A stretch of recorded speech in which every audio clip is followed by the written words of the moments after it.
بسم اللہ الرحمن الرحیم۔ السلام علیکم ورحمۃ اللہ وبرکاتہ۔ ہماری یوٹیوب چینل سے آن لائن عربی لکھنا، پڑھنا، بولنا سیکھیں، مثلا نحو، صرف، ترکیب، انشاء، ترجمہ قرآن، حدیث وغیرہ۔ اگر کوئی ہم سے کلاس ہمارے اٹینڈ کرنا چاہے تو ہمارے دیے گئے واٹس ایپ نمبر پر ہمیں کانٹیکٹ کریں اور ہمارے کلاس اٹینڈ کر سکتے ہیں۔ اور یوٹیوب چینل کو سبسکرائب کریں اور بیل آئیکن پریس کریں تاکہ ہمارے تمام ویڈیوز آپ کو آسانی سے ملتے رہیں ہر روز۔ پچھلے سبق میں ہم نے جانا تھا فعل مضارع اور ضمیروں کے استعمال کا طریقہ۔ آج کے سبق میں ہم جانیں گے صفت جملہ کی صورت میں، کہ جب صفت جملہ ہوتی ہے تو اس کا کیا طریقہ ہے اور اس کو کس طریقے سے لکھا جاتا ہے، کس طریقے سے بنایا جاتا ہے۔ اس کے بارے میں آج کے سبق میں ہم جانیں گے۔ صفت جملے کی صورت میں، جملہ جس طرح مبتدا کی خبر ہوتا ہے اسی طرح موصوف کی صفت بھی ہوا کرتا ہے۔ ہم نے پڑھا تھا کہ جملہ جو ہے مبتدا بھی ہو جاتا ہے اور خبر بھی ہوتا ہے۔ جیسے ہم کہیں زید یذهب الی السوق، تو زید یہاں مبتدا ہے اور یذهب الی السوق یہ فعل فاعل اور مجرور سے متعلق ہو کر یہ بنتا ہے خبر۔ اسی طریقے سے موصوف کی بھی صفت ہوا کرتا ہے، لیکن جب جملہ صفت واقع ہو تو موصوف کا نکرہ ہونا ضروری ہے۔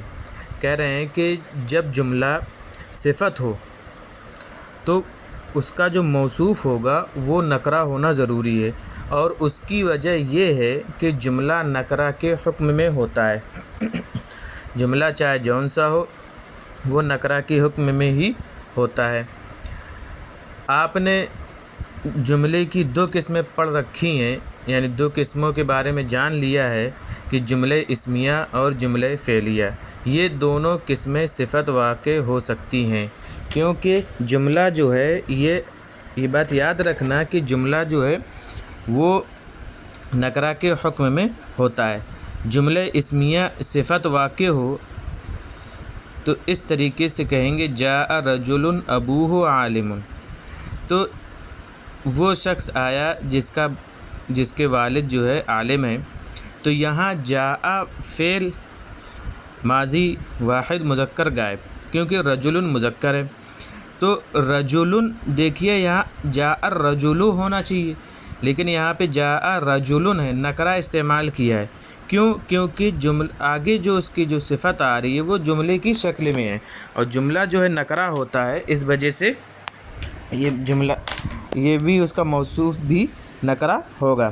ابوہ، یہاں پہ ابوہ جو ہے مضاف مضاف الیہ ہو کر بن رہا ہے مبتدا، اور عالم اس کی خبر ہے، تو مبتدا خبر ہو کر یہ صفت بن گیا۔ تو یہ نکرہ یعنی کہ موصوف کا صفت بن گئے، تو یہ موصوف اپنی صفت سے مل کر یہ جاء کا فاعل ہو جائے گا۔ تو اس طریقے سے ہمارے جو ہے جملہ اسمیہ جو ہے صفت واقع ہو رہا ہے۔ ایک بار ترکیب اور دیکھ لیں کہ جاء فعل، رجل اسم جو موصوف بن رہا ہے، نکرہ ہے، ابوہ مضاف مضاف الیہ ہو کر مبتدا، عالم خبر، تو مبتدا اپنے خبر سے مل کر جملہ اسمیہ، اور جملہ اسمیہ ہو کر رجل کی صفت، تو رجل موصوف اور صفت مل کر بنا جاء کا فاعل۔ اس طریقے سے اس کی ترکیب کی جائے گی۔ جس کے والد عالم ہے، جملہ فعلیہ صفت واقع ہو، اگر صفت واقع ہو رہی جیسے جاء رجل یرکب الدراجۃ، تو اس میں دیکھیے جملہ فعلیہ ہے۔ ایک تو جاء فعل، رجل جو موصوف بن رہا ہے نکرہ ہے، یرکبو میں جو ضمیر ہے وہ رجل کی طرف لوٹے گی، تو فعل اپنے فاعل اور مفعول سے مل کر جملہ فعلیہ بنا، پھر جملہ فعلیہ بن کر یہ رجل کی صفت واقع ہو گیا، تو موصوف اپنی صفت سے مل کر جاء کا فاعل واقع ہو جاتا ہے۔ جیسے وہ لڑکا آیا جو سائیکل پر سوار ہوتا ہے۔ یہ بھی ذہن نشیں رہے کہ جب جملہ صفت واقع ہو تو جملے میں ضمیر کا ہونا ضروری ہے، اگر ضمیر نہیں ہوگی صفت میں تو جملہ ہمارا صحیح نہیں ہوگا۔ جب جملہ صفت واقع ہو جس کا مرجع موصوف ہوگا، یعنی جو ضمیر جو آ رہی ہے وہ لوٹے گی اپنے موصوف کی طرف۔ اگر ضمیر ہم جملے صفت میں نہیں لائیں گے تو پھر ہم موصوف کی طرف لوٹائیں گے کیا؟ تو اس وجہ سے یہاں پر ایک ضمیر لائی جاتی ہے۔ لہذا موصوف کے مفرد، تثنیہ اور جمع ہونے کے لحاظ سے وہ ضمیر بھی بدلتی رہے گی۔ جیسا موصوف ہوگا ویسے ہی وہ صفت بدلی جائے گی۔ جیسا کہ اوپر کی مثال میں آپ نے دیکھا کہ دونوں جگہ موصوف نکرہ ہے اور ضمیر بھی موجود ہے۔ پہلی مثال میں ابوہو میں ہو اور دوسری مثال میں یرکبو کی ضمیر جو چھپی ہوئی ہے وہ ہوا کی ضمیر ہے۔ اگر جملہ نکرہ کے بعد نہیں ہے بلکہ کسی اسم معرفہ کے بعد واقع ہو تو وہ یا تو خبر بنے گا یا حال بنے گا۔ یہ بات یاد رکھیے، اگر جملہ نکرہ نہ ہو، معرفہ ہو، تو وہ یا تو خبر بنے گا یا پھر حال بنے گا۔ جیسے یہاں دیکھو مبتدا خبر کی مثال دے رہے ہیں، التلمیذ یذهب الی المدرسۃ، کہ طالب علم وہ مدرسے کی طرف جاتا ہے۔ تو تلمیذ مبتدا، یذهب فعل جس کے اندر ایک ضمیر فاعل ہے جو تلمیذ کی طرف لوٹ رہی ہے، الی حرف جر اور مدرسہ مجرور، جار اپنے مجرور سے مل کر متعلق ہوا فعل سے، فعل اپنے فاعل اور متعلق سے مل کر جملہ بنا، خبر بنا، اور خبر اپنے مبتدا سے مل کر جملہ اسمیہ خبریہ بن گیا۔ ذوالحال کی مثال جیسے جاءنی التلمیذ یرکب الدراجۃ، کہ طالب علم میرے پاس آیا اس حال میں کہ وہ سائیکل پر سوار ہوتا ہے۔ تو اس میں جاءنی، جاء فعل، تلمیذ فاعل اور نی مفعول، یرکب کے اندر جو ضمیر ہے وہ تلمیذ کی طرف لوٹ رہی کیونکہ سوار ہونے والا یعنی جو آیا ہے وہی سوار ہوا ہے۔ تو اس طریقے سے یہ فعل، فاعل اور مفعول سے مل کر خبر ہو جائے گا، حال ہو جائے گا۔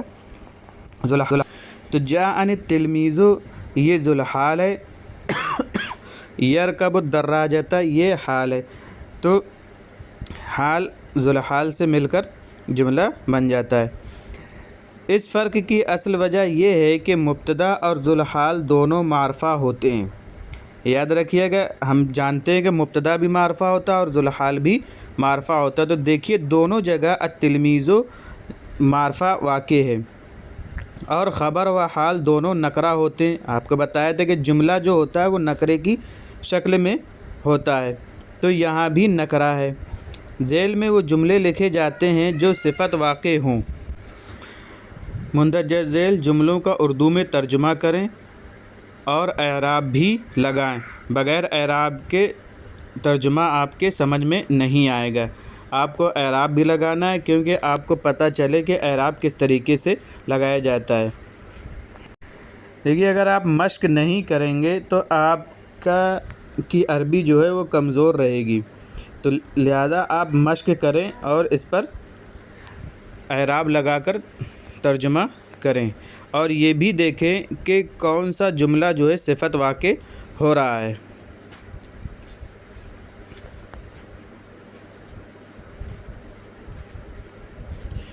یہ کچھ اردو کے جملے لکھے ہیں، یہ آپ ان اردو کے جملوں کا بھی ترجمہ عربی بنائیں ان کی، اور ان کو خیال رکھتے ہوئے کہ کون سا جملہ کس طریقے سے بنے گا، اس طریقے سے آپ یہ جملے بنائیں۔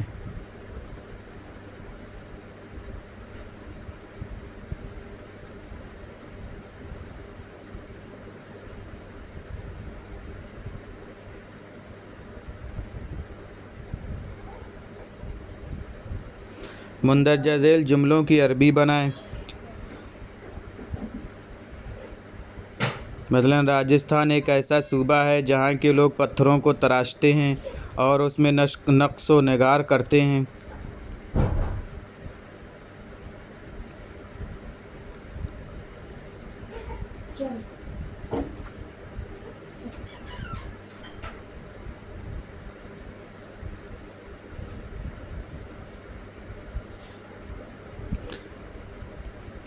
یہ جتنے بھی جملے آئے ہیں ان میں جو مشکل الفاظ ہیں وہ ہم نے لکھ دیے ہیں، آپ ان سے جملہ بنانے میں یا ترجمہ کرنے میں مدد حاصل کریں، اور مزید سیکھنے کے لیے ہمارے یوٹیوب چینل کو سبسکرائب کریں اور بیل آئیکن پریس کریں تاکہ ہمارے ویڈیو آپ کو ہر دن ملتے رہیں۔